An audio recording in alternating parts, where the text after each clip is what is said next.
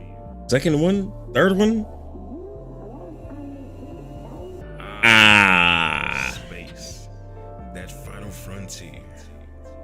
These are the voyages made possible with funding from blowing holes wide open, carrying sensitive data to cartels and corporations, and delivering medicine to plague-ridden colonies. So what you want to do is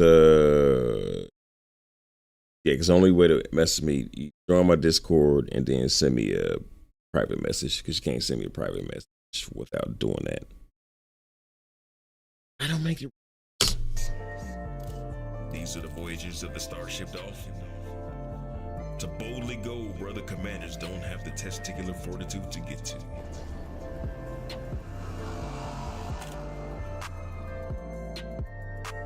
The lavish, star-hopping Dolphin. A plush vessel brought to the world by the good folks over at Sal Kruger, whose form-over-function approach to space travel has led to the Dolphin being one of only 3 ships capable of carrying luxury passenger cabins. 1.5 million is enough to get you started, so gently, slide those cabins in and head over to your nearest travel-based economy starport. Make sure you have plenty of finely aged Lavi and brandy for your passengers to pull the cork in. What? What you mean some nerds are blocking access to brandy? You signed to your company. To beefing with a radio network? Do they play Childish Gambino? Huh. Alright, well. Make sure to bring some cargo racks in case they ask to stop for something. You know, some of that. Did you know dolphins also like to explore? Letting the heavenly body reflections wipe across the canopy while in orbit. Leave the guns at home tonight and pack a fuel scoop for the trip. While you're at it, upgrade your frame shift drive and downgrade your shields and core internals. D is the letter you're looking for to pump that range up. Shields, power plant, life support, distributor. Keep going until you've got at least a 40-year light range and some change. Then you're ready to jump out into strange worlds, strange stars, strange station names. The stars are bright and you've got a great view of the galaxy wrapped around you. But don't forget to take a break and raid the cupboard for cookies and cakes and protein powder. You've got plenty of room to stretch out as you drift hundreds of light seconds out to your next destination. See you in the Black Commander, 07.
On its way.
Right now, a game made for VR typically takes between 20 to 100,000 USD to develop, and they're typically fairly simple, abbreviated experiences. Half-Life Alyx has won several awards across the board and is arguably the best VR game made so far. Developer Valve hasn't released the financials, but speculation puts the estimate somewhere between $29 and $75 million. How would you like to play a game in VR that's raised almost $600 million? I remember when I got the HTC Vive, which back then was the OG of VR headsets along with the Oculus Rift. I messed with a bunch of VR games that really kind of mounted to VR demos if we're being real, but I wanted a real AAA VR experience, and after I did my Googles, I bought Elite Dangerous and cranked it up. I didn't know what the hell I was doing because I had never played a space sim or anything as complex as Elite, but the moment the tutorial loaded up, I went completely silent.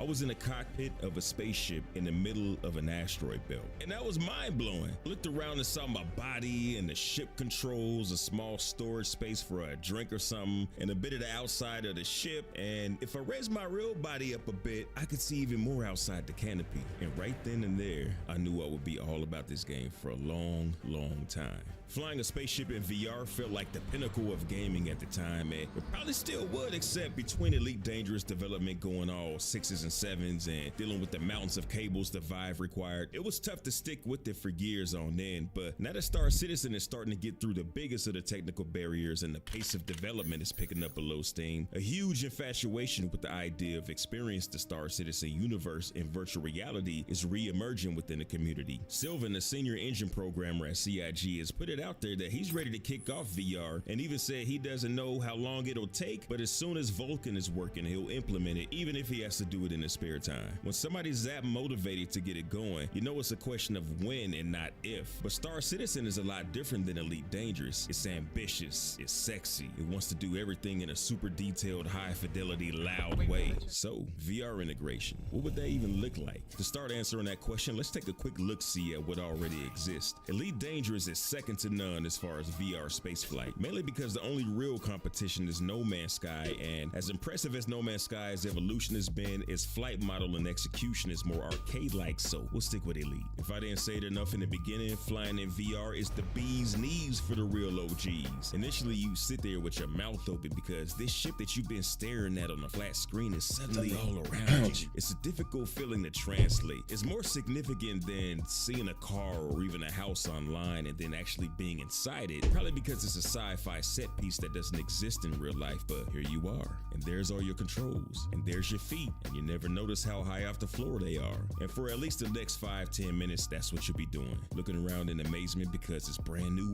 all over again.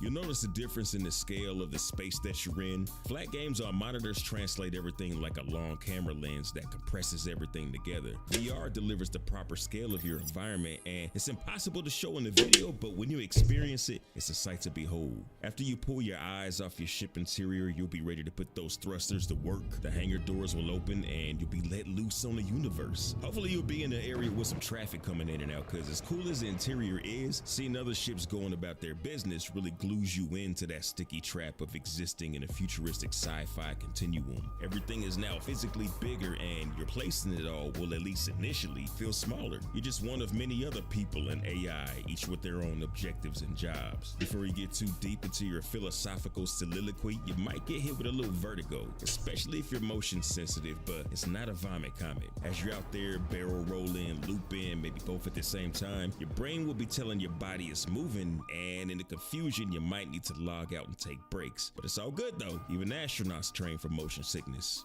Cry baby. Side note, if you don't have a good old astronaut chair to train with, but you want to be ready for Star Citizen VR, Aircar is a great place to start. Maybe I'll do a vid with some other VR space and flying games later, but Aircar is free, pretty damn cool looking, and it's a tiny taste of flying in VR while you wait on Star Citizen. It's also good for bringing up a point that you might not have considered. To fly your Aircar, you just have the basic controls needed for 6 degrees of freedom style flight, all of which fits on the touch controls or a controller, so you don't have to worry about your mouse and keyboard. Star Citizen, on the other hand, we all know that game has enough buttons to feed the needy and more incoming all the time. How do you deal with all that in VR? When I first started Elite, it was my first PC game ever, so I just had a basic mouse and keyboard, and I would have to lift my headset up all the time to find the key I need to press. Super far from an ideal way to play. You can turn on pass-through long enough to take a look, but that's just as bad for killing them immersive vibes. The next best thing is do your best to bind everything you can to a controller. The homie Jules has a vid series called Couch Citizen to help you do that with no compromises. The best options are HOTAS or HOSAs. A lot of HOTAs have a ton of buttons for the copious amount of bindings you need, and even mode toggles, which give buttons different functions for different use cases. But not all of them are sprouting switches and buttons everywhere, are they? If you have something like a T-Flight or even an X52 Pro, you're still gonna have to rely on the keyboard for some things. In that situation, I would suggest having a gamepad on the side, the little single-hand keyboards that you customize. Before my first pair of HOTAS, I used a gamepad with a mouse, and it was all I needed. If you combine the gamepad with any stick or throttle, you'd have more buttons than you needed to keep from removing your headset.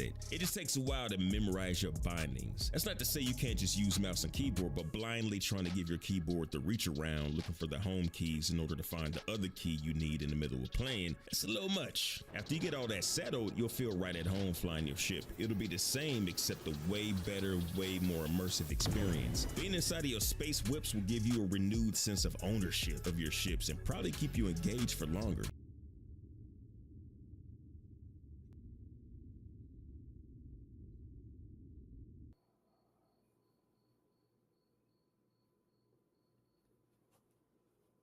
We've got good comparisons for general flight, but what about when you step out of the pilot chair? That's the question that Elite Dangerous failed to answer. As great an experience as Elite Dangerous is in VR, and as cool and a little bit nauseating Air Car is, your VR legs are still bolted to the deck. So there's a few unknowns out there with how it works in Star Citizen, where you're in and out of the pilot seat all the time. Matter of fact, think about when you're starting a new session. You spawn into a hab, laying on your bed, and the first thing you do is get out of bed. So you hit Y to get up, and your body moves, your perspective changes, and your character stands up. So far, so good. Now you walk over to the door to exit the habit. Oh God. What do you mean? Oh God. All right, some of you will know where I'm going with this, but for everybody else, there's a couple different types of locomotion when you're on foot in VR. There's teleportation, where you point to a spot you want to walk to, click it, and you teleport over to it. Teleportation is easy peasy on the senses, but that's just not going to work for Star Citizen because we can't just have folks teleporting all over the place. I mean, sometimes we do now, but those are desync issues. So we're going to have to rock what's called continuous locomotion. That's where you push forward or whichever direction, and your character moves in that direction, just like you do right now. The problem with continuous locomotion is that until you build up a good clean tolerance to VR, it is the most foreign shit to your brain that you instantly start feeling queasy. Why? Because you're moving forward, but your body is still. The first time you try it, it feels kind of like being on a skateboard, but your surroundings are coming at you instead of you moving forward into your environment. But like I said, you build up a tolerance to that and it becomes natural. This was just my second time playing this basketball game after a gap of a few months, and moving forward and backwards were just fine. What's not so fun is turning while moving. By default, most VR games are set to snap turn, where you flick the right stick in a direction, your head instantly snaps X amount of degrees in that direction. Star Citizen doesn't have snap turning, so I turned it off in VR, and yeah, you do get dizzy turning, and it's not just a little bit. And you gotta suffer through it for at least a handful of play sessions before you're used to it. And then think about how much faster you're moving, ducking, spinning, and aiming in the verse. There's already fast-paced shooters in VR, so it's doable, but those games have built-in features to keep your guts from bubbling 3 minutes in. A notable one is a vignette. That's a black area surrounding your immediate view to kill or shrink down the surrounding area. I don't know exactly why that works, but it works. I don't imagine folks being too enthused about having their view cut off of Star Citizen, but I do hope this is included with the option to turn it down and then completely off. That way you can get used to things, then take the training wheels off at your own pace. Like with the ships, games that are designed 100% for VR have their controls simplified so that everything can be done with VR controllers, and VR controllers are designed to use natural hand movements and therefore don't have a lot of buttons. In the verse, you need to move in 4 different directions, turn 360 degrees, walk, jog, sprint, jump, crouch, go prone, roll over, peek left and right, use handheld guns and gadgets and all their functions, melee weapons, interact with objects, and a bunch of other stuff I'm forgetting. Which means you'll most definitely be using either a controller, gamepad, or mouse and keyboard, which could be an area of disconnect. Having and seeing your body in VR but controlling it with a keyboard. It works with ships and vehicles, but imagine your real body needing to be moved around with a mouse and keyboard. I can't speak from experience on that one, but I think you can do that with a few games like No Man's Sky. So if you already done it, let us know your experience. As Chris Roberts says, the UI is most mostly diegetic. Things you interact with are done in a way that your character themselves would normally interact with them, like picking up a weapon and customizing it while it's in your hand, rather than being taken to a separate inventory screen and customizing it there. That's when the bearing look hot. FPS play, or if you're a weirdo like your boy, mouse and controller play, assuming those won't be too much of a disconnect and that there won't be too much motion sickness to make folks tap out, the rest should translate fairly well. Where things could get tricky though is with performance. The general consensus for VR is that 60 frames a second is the minimum frame rate for your adventure to be passable as far as comfort. Anything below 60 can cause nausea, disorientation, and discomfort like American medicine. Right now in Star Citizen, you might see frame rates as low as 20 to 30 something frames a sec in an area like Orison that doesn't perform very well, all the way up past 140 frames on the moon or in space. That doesn't mean go spend up your money on a rig while we have no idea how it will perform by the time VR is ready to go, but it's worth your consideration that hardware may be a barrier to entry since you'll need something that can crank out enough performance for a steady experience. And you also have to throw the headset into the equation. That's a whole other video, but starting at $399 USD, the Quest 2 is by far the most widely adopted and one of the most affordable headsets you can get, but its graphical performance is not really what you're looking for when it comes to Star Citizen. To get those crisp visuals you expect, you might need to spend the cost of an $890 jump. Overall, the prospect of Star Citizen in VR sounds like it'll be a beautiful thing that lets you live your best space life on a whole new level, but CIG definitely has their work cut out for them in terms of creating an immersive experience that works with non-VR controls, doing their best to keep you from living in a barf bag paradise, and optimizing the game enough to perform above the minimum VR requirements. However it goes, I'll be there with the coverage. Till then, check out this video for no reason. Fly dirty, citizen.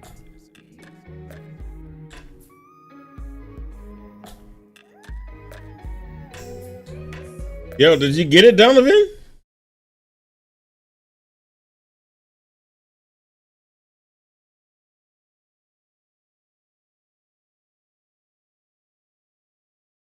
I'm waiting on Donovan. See, he got that dead joint right there. Hey, you. Tens of millions of other folks have all seen the GTA 6 trailer. 71 million views. Who that dude wearing the same outfit as me? I need better adjectives, but it's insane.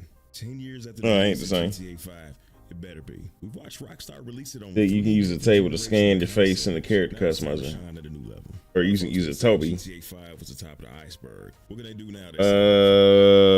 I'm gonna need you to show me exactly how you talking about doing that shit right there. I ain't never heard of that, bro. Dynamic. The hair moves realistic, and they didn't go overboard like most developers do. It's not bouncing and swishing all over the place. It moves like you'd expect in real life. Wait, what? Gravity exists. By the way, the distortion effect through the glass looks so dope. They actually took the time to do curly hair right, damn it. Bravo and thank you, Rockstar. The first sign that this is going to be the most detailed Rockstar game ever created is the badge that the prison employee is wearing. They didn't just make an outfit with a lanyard and badge as part of the shirt texture. They modeled it separately and it abides by the physics, swinging around with each adjustment she makes. Same with her necklace. The detail at scale is impressive. You got beautiful looking water, dolphins jumping through it and leaving trails and small particulate, several boats and other craft interacting with the water, flocks of fully rendered birds flying through the scene, dozens of people. Yo, this is great. Hold on, I just want to rewind this real quick, dude.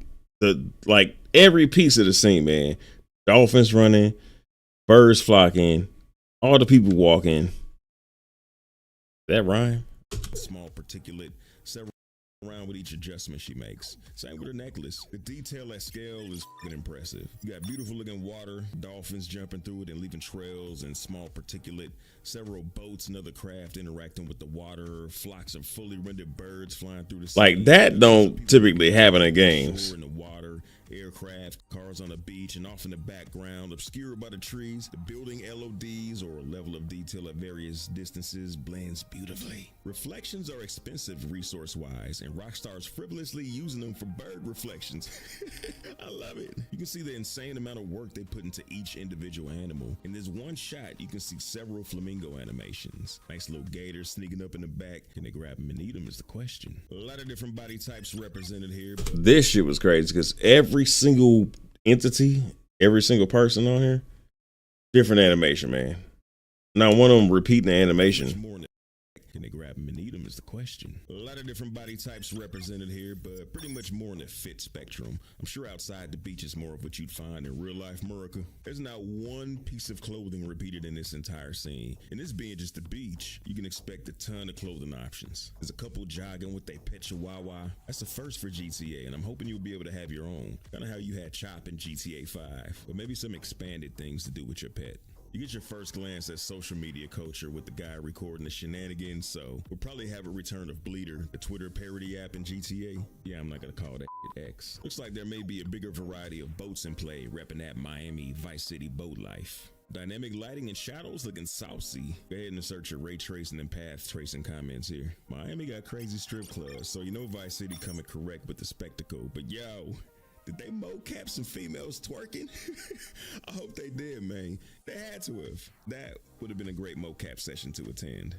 Oh my God. They even got the ice fountains on the champagne bottles. These motherfuckers insane. Black natural hairstyles are definitely represented. We got the OG with the salt and pepper beard and cornrows tied up. My guy got the thick lock Florida wicks. Sisters with the natural curlies at the beach. If your hair is straight, this means nothing to you. But gaming has always ignored it. And I've been waiting for years for this game called Star Citizen to put a single stitch of black hair in the game, and they still ain't done it. I got a few styles that look like straight hair done in a black style coming out next year. It's but GTA though, killing it.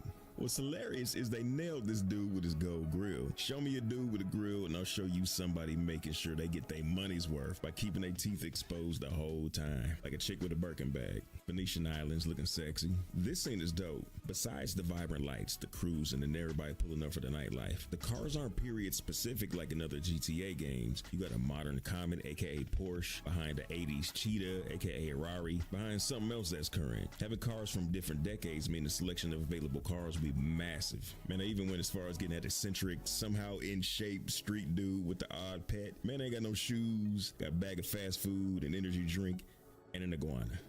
Florida. The penthouse balcony is crazy with the pool and all the people hanging out, and hopefully it's a sign that there will be more to do in your apartments. At the very least, it says that you can actually transition out of your balcony this time around. Franklin's house on the hills was the only place to do that previously. Looks like social media will have a much bigger, more fleshed out presence in GTA 6. Man, grab the gator. It's hilarious. A lot of Florida man, aka Leonida man moments here. This makes you think of the Florida guy who robbed a fast food joint with an alligator. Look it up. This is one of the few games that make an overcast day look beautiful.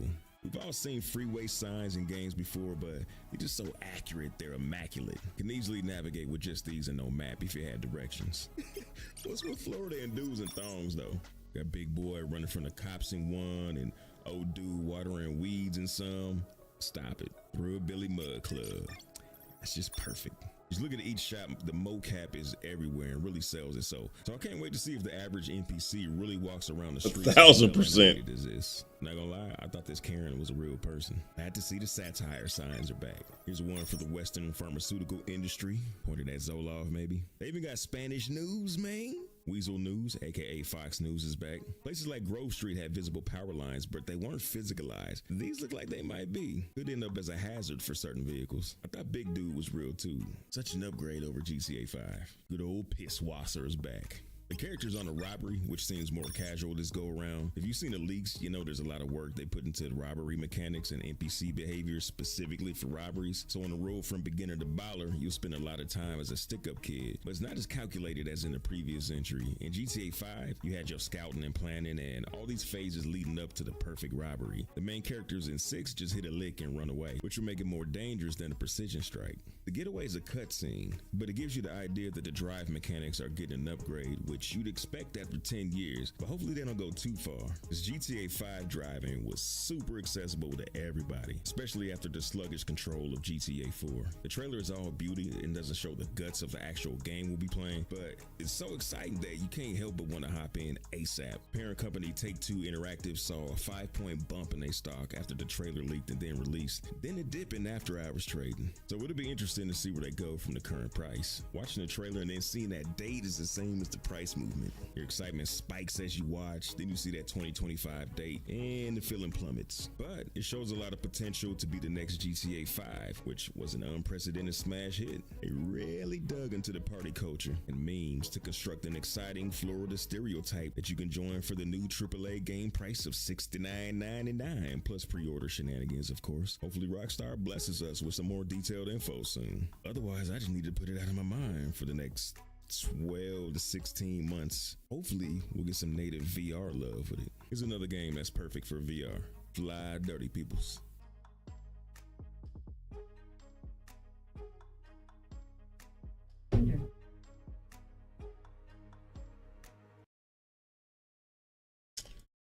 Oh, actually, I gotta play that for y'all motherfuckers.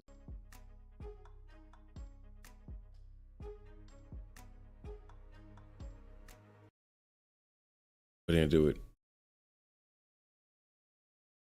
So there's a lot of people that don't want to have no part in, which I understand. Like when I played Elite Dangerous, I always went to this joint called, actually I don't remember, but it was a non-PvP joint, and I loved it just because I can get all my footage without getting ganked.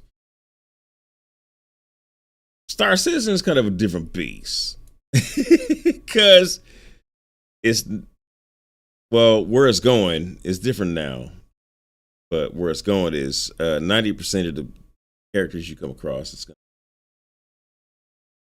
So there's kind of no need for trying to click it off into PvP only, just because, you know, PvP, player versus player, is going to barely be a thing. But I won't play anything else. Oh.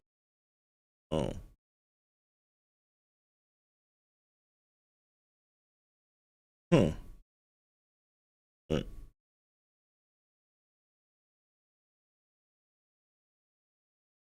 All right, take it away. Take it away, take it away, take it away now.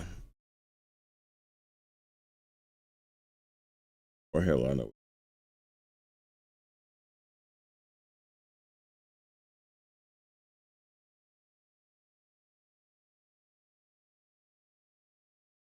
I was just thinking about, remember when we got our ships stolen? Hey, you. Just wrapped the launch of Homeworld Vast Reaches, on which I got to work with Farbridge and Gearbox. Go check that out for some VR space strategy love. Now that I've been able to get back in the verse, it reminded me why we hop in this game and wild out while Reddit heckling from the sidelines, and why PvP, despite being annoying to folks minding their business, is a vital ingredient in the living your best space life Monte Cristo sandwich. Free seashells! Rocks glass filled up, your chair on 10 forward mode, and rock with me through these space lanes on a super unexpected. Donovan, you get your stuff yet? Sub up and ring up like a boss. All right, so the new DCs, aka distribution centers, along with an upgraded enemy AI, can be brutal. You show up to a hostile one and they fire you up over 12 kilometers away. When the loose cables on the servers are all the way plugged in, the NPCs will have their way with you. I showed them and got mollywopped on my last run. Efforts to even just recover my body were going sideways. It just wasn't going good for your boy. So the next day I tell my guy SFC and he says, "You want me to go beat him up for you, Dick?" And I say, So we load up the big A2 Herc with a Spartan and take off on some Kill Bill action. We're getting near a DC and park up only 8 kilometers out, but there's hills for cover. That 4 kilometers we cut off the trip saves a lot of time, but it's still a long drive. Luckily, it's all beautiful and As we get near, we see a ship coming in for landing. It's a Herc. I'm like, "Ain't that yours?" It's like, "Nah, couldn't be." We get closer and I'm like, "I know that's yours," because I can see the blue text and markers. He's like, "Well, let's take a look." Sure enough, he's able to call the elevator down, which you only supposed to be able to do if you own it, or in a party with the owner, or it's a bando. How the hell? On the way up, see a Pisces rescue and get second thoughts. Is this our ship? We figured maybe we made a mistake and decided to leave. Elevator goes down and we're about 1 kilometer off the ground. Pilot done took off. So I say, "You know what we gotta do?" He said, "Jump." We gotta take the ship. We get locked and loaded. I get in position, make sure he's in his. I go low, he goes high. I know the pilot's oblivious and we're just gonna pop him, loot him, and tractor beam his body out the back of the ship. Nope, Man comes slipping, sliding out the door like he laying on a bar of soap. He putting shots down on both of us, and his heavy armor is bullet sponging the magazines, but the combined rain from both the hammers puts him down, which is good because I have to reload at that point. I notice he's still gripping his weapon, not looking quite flatlined. Before I could do anything, SFC sends him home with enough rounds to push his body back toward the bridge. Victory, but the victory was short-lived though. Man pulled a martyrdom and set the ship to explode before he left the seat. Sneaky bastard. I'm like, run! I'm flying into walls as the ship tumbles out of control. I can't get to the elevator, but SFC makes it and I tell him to go without me. He makes it to the other floor. Then I see his body fly all the way back to the top deck and drop. Man getting yo-yoed. Eventually I make it to the bottom. We scramble into the Pisces and fly out the back. One of the best experience I've ever had playing. Any other game would have to script the whole thing, but for us it just kind of happened. We had a hell of an adventure on the way to the adventure. When we get back to the DC, we kick rocks out the Pisces before the tourists realize we're completely disrespecting their airspace, drive up to the entrance we need to be at, and spot another medical Pisces whose facilities we now need more than the owner. We gently force it open, then take turns healing and stand and look out. All fresh and healed up, it's time to forget about what we just went through and move on to the mission. And that's when the Pisces explodes. We strode out just in time before I don't know what blew it up. Started with a nice scenic drive, then a stolen ship, 2 square feet of plating between us and a long Sam Rothstein fall to the ground, shoot out with another player, World War Z crash, and finally a relaxing walk out of sick bay right before the ship comically explodes behind us. And this is why I choose Star Citizen. There's no other place to get spaceships and movie clips like this. Check out this vid for more things that are only in Star Citizen. Also, look out for Back to You Thursdays where I get back to your questions and comments. Big strawberry cheesecake shout out to all my execs, Patreons, YouTube members, and Super Chat. Oh, Donovan, did you get your ship?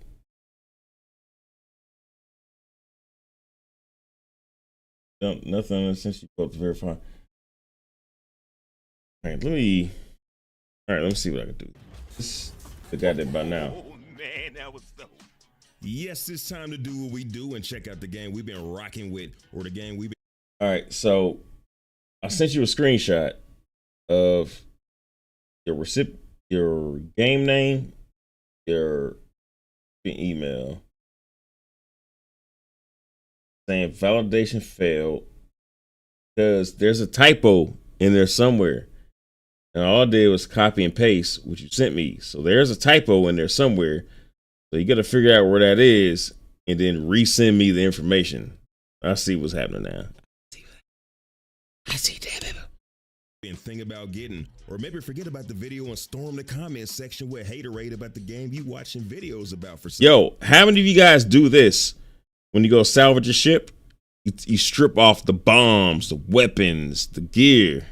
Forget about the video and storm the comment section with haterade about the game you watching videos about for some reason. Either way, let's get it cracking with the most Star Citizen-iest things you can do in the verse. Like up, sub up, and ring up like a boss. Running to the back of the ship, hopping into a fighter, and detaching from the mothership wafts the sci-fi TV show vibes all over the place.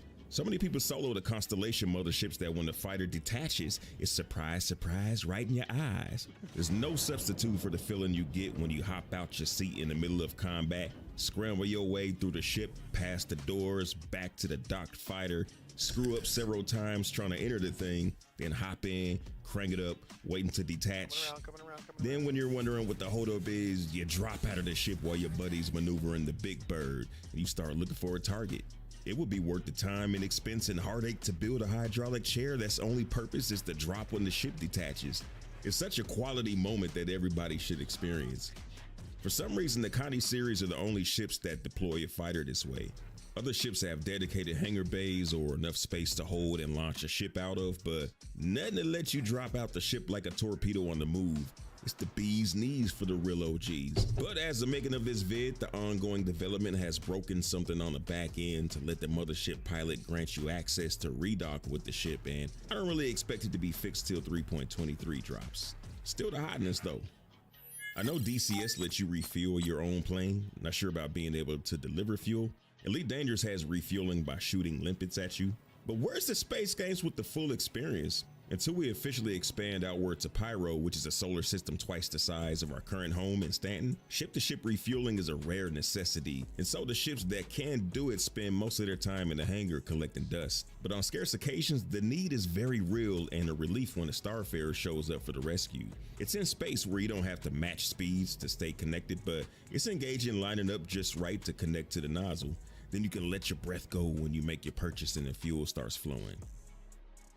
On the operator side of things, it's nice to be able to provide a support role because combat is a space game staple, but lending a hand to someone who needs it is an appreciated diversion from the normal game loops. Of course, when jumping back and forth from a very large star system leaves the test bed and becomes available to all of us, there'll definitely be folks price gouging stranded ships, but hey, it is what it is. Even though you're not running around doing 1,000 things, it's very cool, very immersive to hop on the controls of this ship, extend the boom, control the valves and the flow. I don't know if it was a me thing, but I didn't remember seeing any indication that the ship that was taking the fuel was full, so I wasted some quantanium. But hopefully when I rewatch this, I'll see some text or a blinking light or something that I missed. Refueling is kind of a low impact, stress-free gameplay loop. A little bit of a space dad's delight.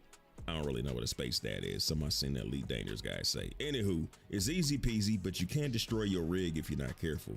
Too much pressure from the valves will blow the boom to smithereens, maybe even ruin one of those big tanks with all the gold juice in it. Since everything is out in space, you don't have to worry about a fire, but maybe once the fire systems do come online, could be a problem when refueling an atmosphere.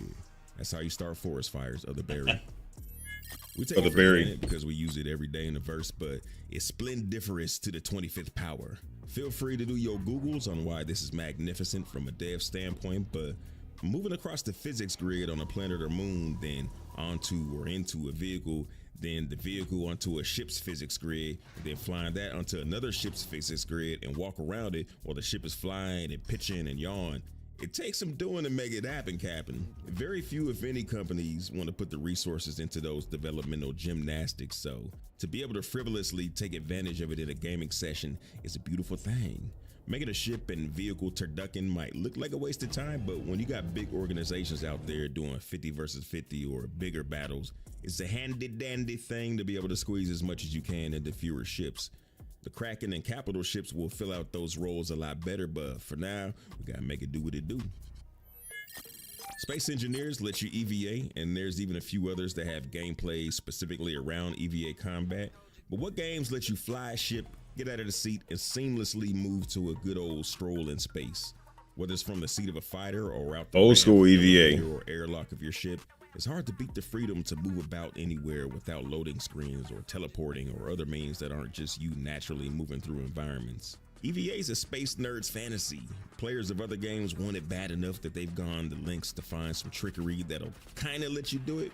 I've seen it done in Starfield, and my old buddy Mars from Ghost Giraffe found a funny way to do it in one of his live streams for Elite Dangerous.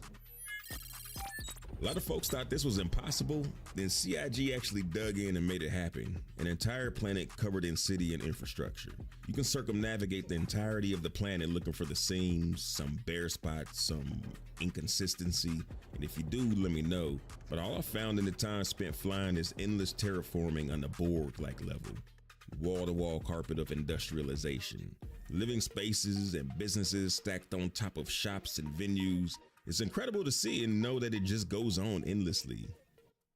As much as I love Starfield, it kind of became the poster child for loading screens, but theirs is just the most obvious. Not sure about X4 loading screens, but there's a lot of saving screens that interrupt you. Even Elite Dangerous has them, but hides them with which space that you travel through between systems and re-entry glide while coming in for a landing. Not sure what the ship is gliding on since there's no atmosphere. There's no loading screens here, which doesn't make it a better game, but it makes it a more fluid game. Nothing to get between you and the flow of your session. I mean, well, there's bugs to help you out with that, but nothing built in that won't be remedied later. It's become such an ordinary thing to not have any loading screens in the game that I imagine a lot of the million-plus citizens were the ones making all the noise about Starfield's loading screens. Personally, loading screens don't bother me in any game, but it's a great experience to leave a bunker, travel to the ship, break atmosphere, land on a station, and not have to wait for any of it to load. Everything just streams in and out without you noticing, except on occasion when the space station pops in a little late. Yeah, I've crashed into a couple of those. Typically, what you get in the game is a biome archetype or trope. A forest planet, a desert planet, an ice planet. That's if you get to travel to and land on different planets at all. It's cool to have at least a limited degree of environmental diversity, but it's always been a stretch for one planet to have one climate around the entire globe. Film studios be like, hey, you got the budget for one locale and a soundstage. Make it work. So everybody goes to Vancouver and Georgia and makes it work. Hell, The Godfather barely squeaked by going to Italy for when Michael Corleone had to go on the run after popping Salazzo and McCluskey. Nowadays, studios are shooting more and more on video walls like you might have seen The Mandalorian do. They're changing the game up for what's possible. In game development, when you got shareholders and a This dude got mad at me for this sentence. by going to Italy for when we were in Georgia, it's time to do. Shit. Section with haterade about the game. You watch off to Magnus Tobin, the CEO of Holidays. It's a cynical way what's possible. In game development, when you got shareholders and a board looking to flip projects like burgers, so they Gosh damn it. Game development after popping Salazzo and McCluskey. That line right there. For when Michael Corleone had to go on the run after popping Salazzo and McCluskey. Some dude got pissed off of me because this dude got pissed off of me because I said something from The Godfather, which is, oh my gosh, was it like 40 years old? He got mad at me for spoiling The Godfather.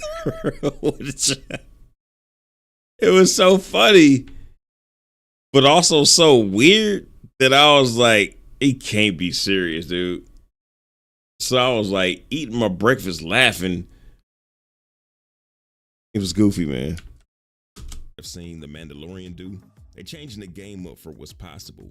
In game development, when you got shareholders and a board looking to flip projects like burgers so they can get paid and get the next one going, you don't have years and years to get it done, so you don't do the groundbreaking stuff. You do just enough to beat the clock and check the box. And in that case, when it comes to locations, it's just way more viable to say, this world is for snow, this world is a jungle, and leave it at that. Everybody else does their job and you ship the game in time for the holidays. It's a cynical way to look at game development, but that's how it is when you're not Rockstar Games, or in this case, Cloud Imperium Games.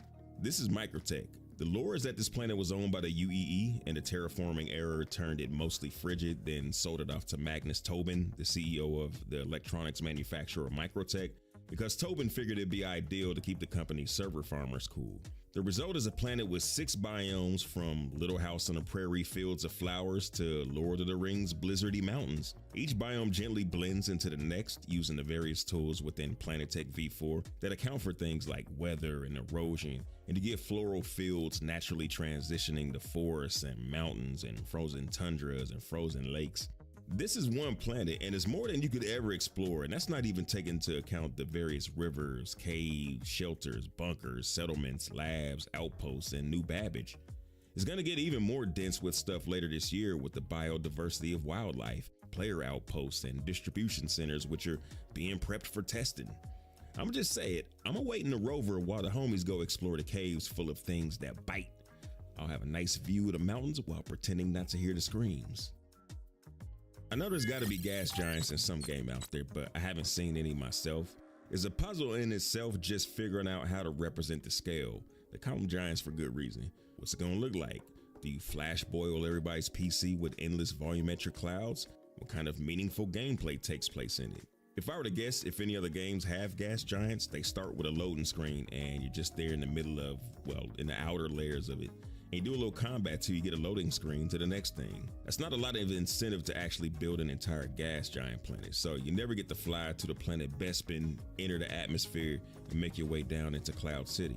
But you can make your way to Crusader, enter the atmosphere, and make your way down to Orison. It's a network of interconnected thruster-mounted platforms maintaining a steady altitude, while Crusader Industry builds its ships with the benefit of breathable air. Taking a stroll in a gas giant isn't something that usually even crosses people's minds, so it's a unique experience to look at the sights, and if you happen to have haptics, feel the rumble of your controller as the thrusters fire the occasional burst to maintain level altitude with the rest of the platforms. Pretty surreal thing to do a little shopping, then head out and take a tram to another platform with nothing but vapor under you as far as you can see. The sunsets diffused through the layers of clouds are probably as good as it gets, at least till the new Cloud Tech is released. The only thing that make it better, besides performance for some people, is when we see the space whales dipping between the clouds. But for now, the plushies will have to do. Ship interiors are not unique to Star Citizen. Warframe has ship interiors that you can walk around with 2 or 3 of your buddies, and shout out to Digital Extremes for pulling that off. Their ships are basically a game map with canopies and windows that, through some trickery, look out onto a completely separate game map, which is a space scene that you see. X4 is a single player game that allows you to walk through most of the ship. Space Engineers even lets you design your own. This multiplayer game I think does it best. The design and vibe of the ships fit their respective functions to the T. They actually have functional things to do outside of the cockpits and bridges, with more incoming. They can even carry ground vehicles with them that you can drive in and out of them with no teleporting or loading screens, breaking up your immersion. The Mustang Beta is a little camper van with an interior that seems bigger than the exterior, made for long distance travel in a small comfortable package. It's got everything you need, from a cook stove, bed, and bathroom. The Argo Raft almost requires a flannel shirt and lunch pail, and moving about in it gives a distinct vibe that you on the job. There's no luxury, just equipment and ladders and operator controls. The Get Her Done orange touches around the ship reminds you that you on a work site. Matter of fact, just being on the ship makes you feel forklift certified. The biggest problem with the interior is that you can't pipe in "Use Me" by Bill Withers over the comm while everybody's on the job. Matter of fact, we don't need that option across the board, CIG. Anvil's Valkyrie is the consummate troop carrier. Lean on atmosphere and heavy on the things you need to get bodies in a vehicle or two into battle. Jump seats to put asses in and weapon racks between them. The second deck is accessed by a ladder bringing you to the crew beds placed in close proximity to the top turret and remote turrets so they can be reached quickly on a moment's notice. Interior is unmistakably combat oriented. Even someone unconvinced by the second deck couldn't help but hear Fortunate Son playing in their head when the side doors open and the barrels get to spinning. There was a dev that said ship interiors wouldn't add anything to the gameplay loops. He said some other things that were a little but he was right about that point. He was right about it if their development goals wouldn't include gameplay loops to accompany the ship interiors for some reason. It's what I think about sometimes when I'm in this ship. The Aegis Reclaimer is a big Vogon constructor ship in the sky from the exterior, but the Alien movie vibes are alive on this giant salvage ship that everybody getting rich in. It's a wealth generator, but it's also rich in atmosphere and gameplay loops. Walking the P-ways of a ship that deals in scrap ain't supposed to look luxurious, and it doesn't.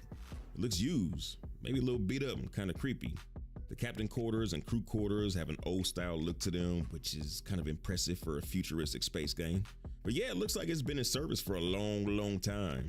Aesthetics aside, it's a cooperative multi-crew beast. Between the pilot, the claw control seat, the 2 salvage turrets, and the salvage processing deck, you can easily put about 5 or 6 people to work and still have empty stations for gunners. And that's before the drone room and scanning stations come online. The Reclaimers probably help folks build their friend list faster than any other ship in any game. You get owners in chat looking for crew and random people in chat looking to become crew. People get together, hop in different stations, break down derelict ships together. People in the back grab the processed salvage and warehouse it up between 4 different decks. It's a beautiful garbage-filled symphony. One of the smaller ships in the game, but one of the most useful in meeting its function, is the Anvil C8R Pisces Rescue. Its small size and speed make it useful to use, but the interior is where it shines. You walk through a decon chamber and enter a recognizably hospital white interior. Well, after you cut on the lights. The tier 3 med bed is at the ready to shove a wounded citizen in. Control surface sits on hand for those who can't operate the bed themselves. And when you gotta drop in and leave the ship for a house call on foot, it's stocked with every medication you may need. Water for the dehydrated, plus a little food. A jump seat is on deck to evacuate your patient's buddy too.